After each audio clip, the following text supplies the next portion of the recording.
Hello everyone, I am your maths teacher. I hope you all are fit and fine. तो चलिए start करते हैं आज का नया टॉपिक।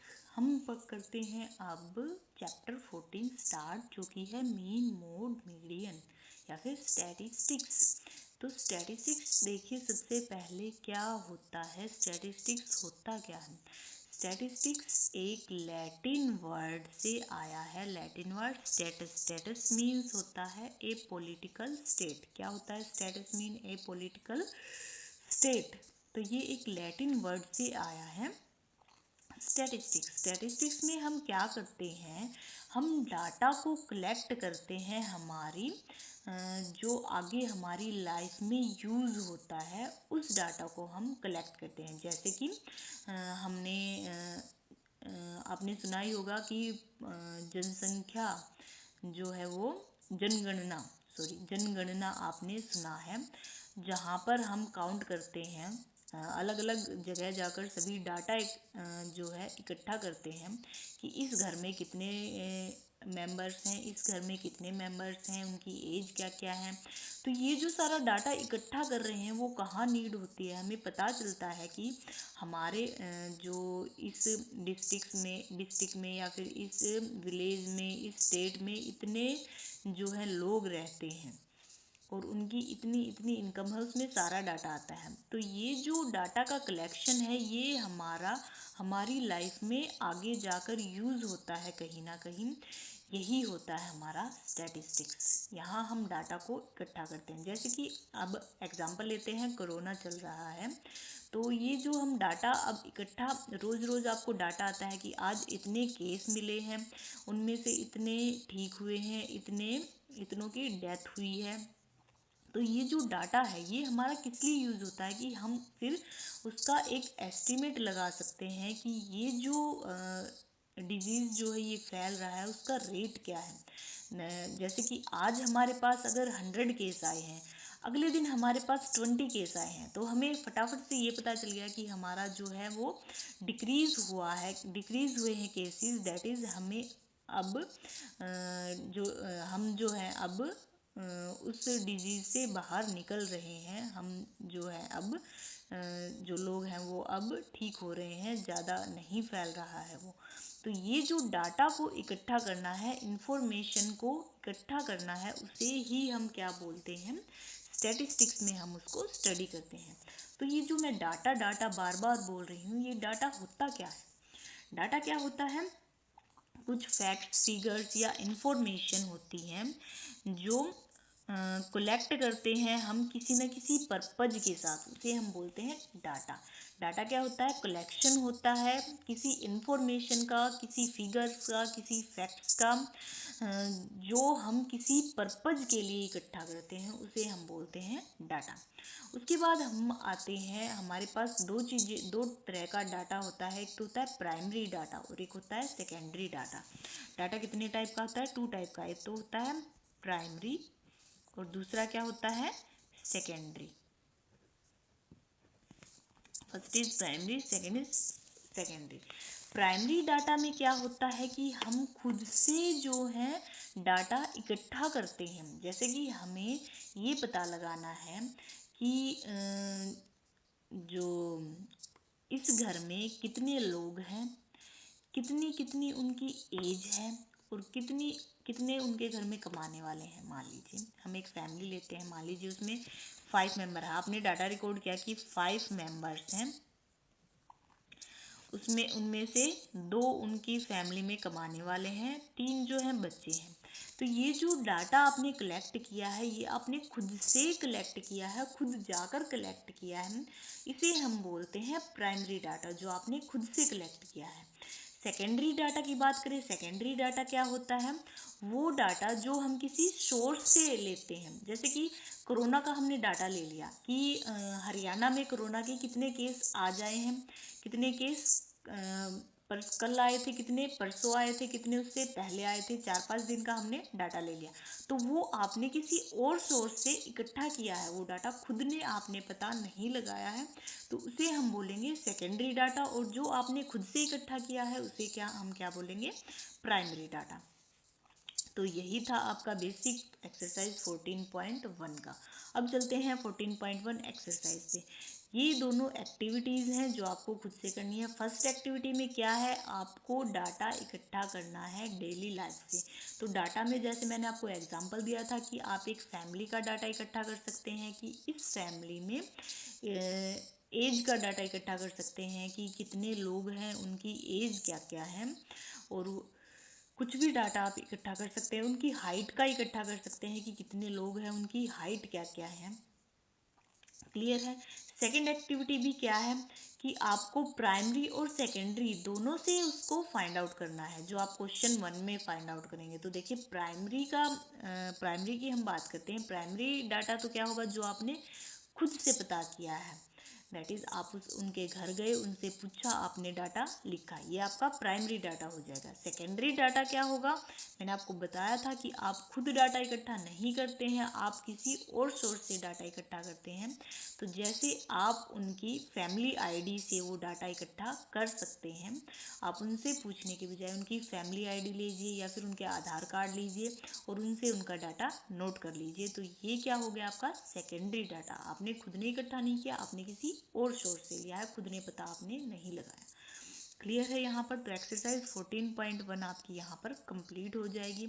अब नेक्स्ट चलते हैं हम, अब आते हैं recording of organisation of data या फिर रिकॉर्डिंग ऑफ डाटा।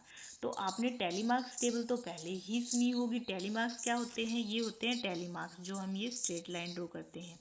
4 ऐसे होता है, इसको यहाँ से कट कर देते हैं, ये 5 हो जाता है। ठीक है, ये होती है टेलीमार्क्स टेबल। उसके बाद एक आती है फ्रीक्वेंसी टेबल। फ्रीक्वेंसी टेबल क्या होती है, हमारे पास एक डाटा होता है, उसे हम ग्रुप में ऑर्गेनाइज करते हैं। ग्रुप में नहीं होता, वो होता अनग्रुप डाटा। ग्रुप और अनग्रुप का मतलब आपको पता ही है। अनग्रुप में क्या होता है कि हम एक एक चीज़ को अलग अलग लिखते हैं। जैसे आपकी एक्सरसाइज 14.2 में जो डाटा दे रखा है, वो एक एक मेंबर का, जैसे हमारी क्लास की हम बात करते हैं, 9th क्लास की, हम सभी बच्चों की हाइट मेज़र की, तो मैंने एक एक बच्चे की अलग अलग हाइट लिखी है। तो वो जो मैंने अलग अलग हाइट लिखी है, वो है मेरा अनग्रुप डाटा। अगर उसी हाइट का अब मैं ग्रुप बना दूं, जैसे 5 फीट से 5 फीट 2 इंच का एक ग्रुप बना दिया, फिर 5 फीट 2 इंच से 5 फीट 4 इंच का मैंने दूसरा ग्रुप बना दिया, 5 फीट 4 इंच से 5 फीट 6 इंच का मैंने तीसरा ग्रुप बना दिया। तो इन ग्रुप में कितने कितने स्टूडेंट्स आते हैं, वो मैंने उसमें लिख लिया। तो ये हो गया हमारा ग्रुप डाटा। तो अनग्रुप डाटा को हम ग्रुप डाटा में भी कन्वर्ट कर सकते हैं। तो देखिए कैसे करेंगे।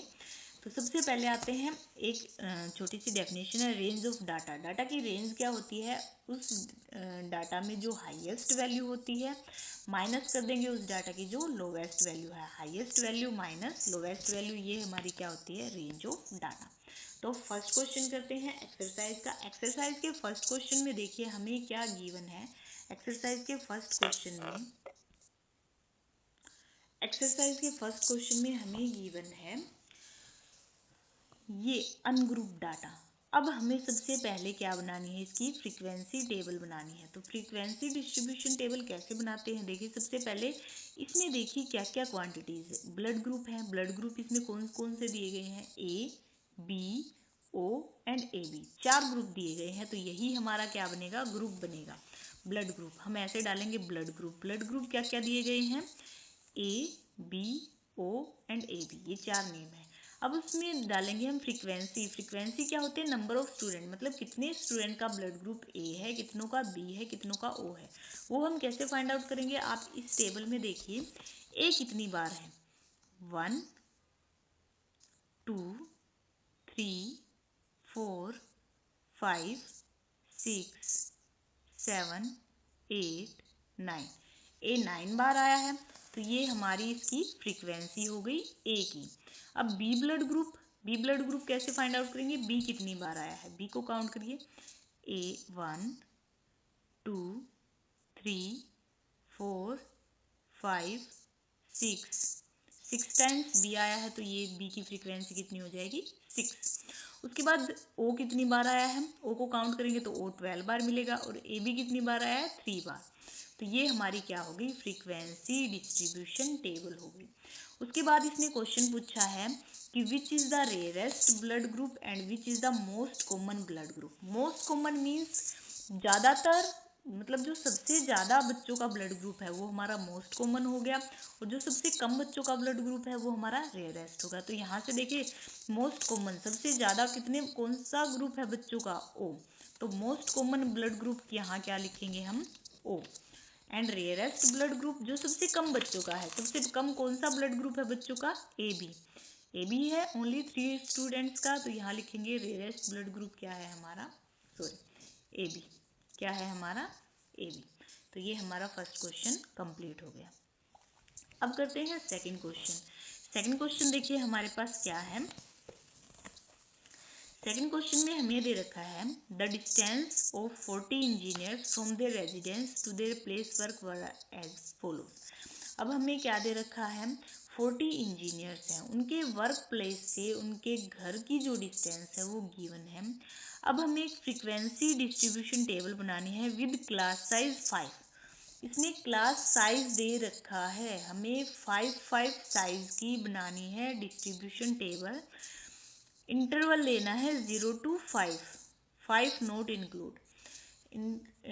जो इंटरवल लेना है हमें कैसे लेना है, 0 to 5। नेक्स्ट क्या होगा 5 to 10, क्योंकि 0 to 5 में 5 इंक्लूड नहीं हुआ, तो 5 to 10 हम लेंगे, 6 to 10 नहीं लेंगे, क्योंकि हमें 5 भी तो इंक्लूड करना है। तो हम क्या लेंगे 5 to 10। तो देखिए कैसे बनानी है इसकी फ्रीक्वेंसी डिस्ट्रीब्यूशन टेबल 0 to 5। इसमें ये 5 इंक्लूड नहीं है। फिर लेंगे हम 5 to 10, इसमें ये 10 इंक्लूड नहीं है। 10 to 15, इसमें 15 इंक्लूड नहीं होता। 15 to 20, 20 to 25, 25 to 30 and 30 to 35। 35 से ज़्यादा किसी की भी जो है डिस्टेंस नहीं है, तो 35 से ज़्यादा आगे हम इस टेबल को नहीं बनाएंगे। तो देखिए काउंट करते हैं 0 से 5, 5 इंक्लूड नहीं है, मीन्स हमें 0 1 2 3 4, 4 तक की जितने भी नंबर्स आएंगे वो हमें काउंट करने हैं। तो 5 को काउंट नहीं करना, 1 4 तक ही ओनली हमें काउंट करना है, 2 3 4 5। तो 5 से छोटा कितनी बार आया है, 5 बार आया है। तो इसकी फ्रीक्वेंसी कितनी हो जाएगी, 0 to 5 वाले की फ्रीक्वेंसी क्या हो जाएगी, नंबर ऑफ इंजीनियर्स लिख सकते हैं यहाँ पर, या फिर फ्रीक्वेंसी लिख सकते हैं, कितनी हो जाएगी 5 हो जाएगी। उसके बाद काउंट करते हैं 5 to 10। 5 to 10 का मतलब हमें काउंट करना है 5 6 7 8 एंड 9। 10 को काउंट नहीं करना है। 5 से 9 तक देखिए कितना आए हैं, 1 2, 10 को काउंट नहीं करना है, 3 4 5 6 7 8 9 10 11। तो ये 11 टाइम्स आया है।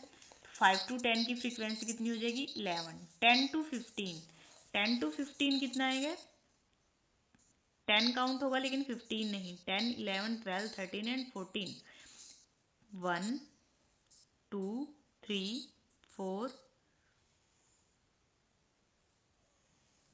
5 6 7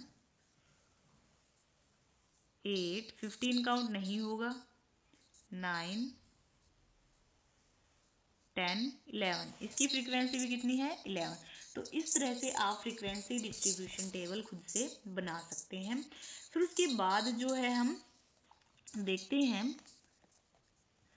इसमें कोई क्वेश्चन तो पूछा ही नहीं गया, तो सेकंड क्वेश्चन यही हमारा कंप्लीट हो जाएगा। उसके बाद नेक्स्ट देखिए थर्ड क्वेश्चन। थर्ड क्वेश्चन में हमें क्या गिवन है, the relative humidity of a certain city for a month of 30 days was as follow. Relative humidity, सबसे पहले तो रिलेटिव ह्यूमिडिटी होता क्या है, जो एयर में मॉइस्चर होता है, हमारे एटमॉस्फेयर में जो मॉइस्चर होता है उसे हम बोलते हैं रिलेटिव ह्यूमिडिटी। मॉइस्चर की जो प्रेजेंस होती है, जितनी अमाउंट में मॉइस्चर प्रेजेंस होती है उसे हम क्या बोलते हैं, रिलेटिव ह्यूमिडिटी बोलते हैं। ठीक है। तो यहाँ देखिए परसेंटेज में गिवन है तो ये 100% में से ही गिवन है, 100 में से 98, इसका मतलब क्या है, देखिए 100 के करीब करीब है, मीन्स ज़्यादातर ये जो मॉइस्चर है वो मैक्सिमम है। और मॉइस्चर मैक्सिमम कब होता है एटमॉस्फेयर में, जब बारिश का मौसम होता है, दैट इज रेनी डेज में। तो यहाँ पर एक क्वेश्चन पूछा गया है, विच month or season do you think this data is about.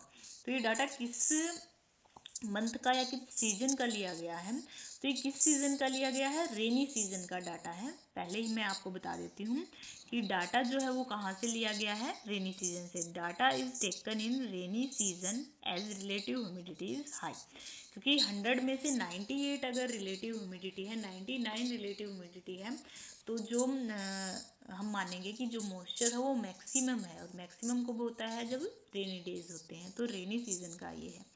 तो यहाँ से देखिए सबसे पहले इसका फ्रीक्वेंसी डिस्ट्रीब्यूशन टेबल बनाना है विद क्लासेस 84 to 86, 86 to 88।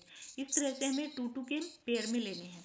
तो देखिए 84 to 86, फिर 86 टू क्या आएगा 88, 88 to 90, 90 to 92, 92 to 94, 94 से 96, 96 से 98, 98 से 100।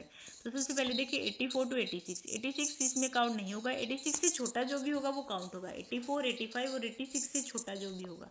तो देखिए यहाँ कितने हैं,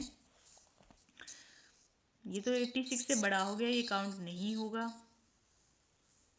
ये भी 86 से बड़ा है, ये रहा 86 से छोटा है, ये काउंट होगा 1, ओनली 1 ही है, तो इसका क्या आ जाएगा 1 आ जाएगा। सेकंड 86 to 88, तो 86 काउंट होगा, 87 काउंट होगा, 87.5 होगा वो भी काउंट होगा, 88 काउंट नहीं होगा। तो यहाँ देखिए 1,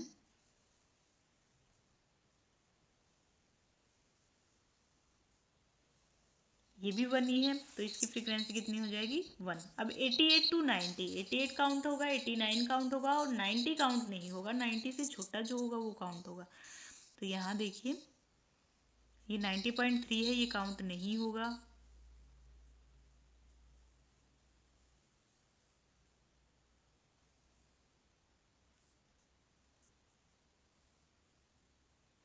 ये रहा 89, तो इसकी फ्रीक्वेंसी कितनी आएगी 2 आएगी। 88 to 89 था, ये 90.3 है, 88 to 90 था, तो ये काउंट नहीं होगा, ये 89 काउंट होगा। और क्या काउंट होगा हमारे पास 89.2 भी काउंट होगा, क्योंकि 90 से तो छोटा ही है और 88 से बड़ा है, तो या इसकी फ्रीक्वेंसी कितनी होगी 2। तो ऐसे ही आप सारी फ्रीक्वेंसीज नोट डाउन करेंगे, यहाँ 2 आएगी, यहाँ 7, यहाँ 6, यहाँ 7, यहाँ 4, तो टोटल ये 30 डेज आ गए। तो यहाँ से देखिए उसके बाद नेक्स्ट देखते हैं क्वेश्चन क्या है। डिस्ट्रीब्यूशन टेबल हमने बना ली, what can you conclude, sorry, which month or season do you think this data is about. तो ये किस सीजन का है, रेनी सीजन का, इसका आंसर मैंने पहले ही आपको बता दिया था। उसके बाद what is the range of this data. तो रेंज मैंने स्टार्टिंग में ही जब ये स्टार्ट किया था तभी मैंने बताया था कि रेंज क्या होती है, highest value minus lowest value. तो आप इस टेबल में देखेंगे कि जो हाईएस्ट वैल्यू है वो क्या है। इस टेबल में देखिए सबसे हाईएस्ट वैल्यू क्या है 99.2 है। हाईएस्ट वैल्यू क्या है इस टेबल के अकॉर्डिंग अगर आप देखेंगे तो ये हमारी सबसे हाईएस्ट वैल्यू होगी 99.2। और लोवेस्ट वैल्यू क्या है 84.9 हमारी सबसे लोवेस्ट वैल्यू है। तो हाईएस्ट वैल्यू में से 99.2 में से 84.9 को माइनस करेंगे तो कितना आंसर आएगा 14.3। तो इसी के साथ क्वेश्चन नंबर 3 भी हमारा कंप्लीट हो चुका है। तो आई होप आपको ये वीडियो अच्छा लगा होगा। अगर आपको ये वीडियो अच्छा लगा हो तो इसे लाइक शेयर एंड सब्सक्राइब जरूर कीजिए। Thank you.